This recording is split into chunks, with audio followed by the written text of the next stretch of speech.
La RTB au bassin est en pleine manœuvre pour la couverture médiatique réussie de la SNC Bobo 2023.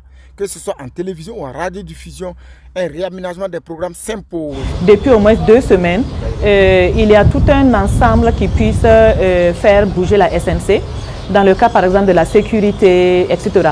Donc nous avons fait des capsules en fonction et notre programme a un peu bousculé pour qu'on puisse choisir des prime time et diffuser par exemple des capsules en rapport avec la sécurité de tout le monde. Et un autre, c'est au niveau des émissions interactives et des émissions de jeux radiophoniques et télévisuels.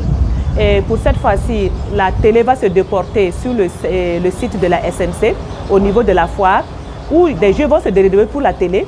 Et à la radio ici, bien sûr, des jeux vont se dérouler aussi pour le compte de la RTB.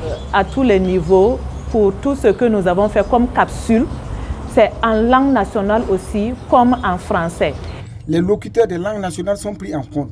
Plusieurs émissions leur sont dédiées et figurent en bonne place dans les grilles des programmes des 2 médias. Pour les langues nationales aussi, bien sûr, ils sont pris en compte parce que plus de 60% de notre population est entièrement langue nationale.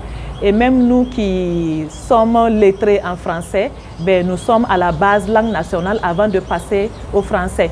La Semaine nationale de la culture est au centre de l'actualité nationale. La cérémonie officielle d'ouverture est prévue ce 29 avril 2023 au stade Sangoulé Lamizana à partir de 15h.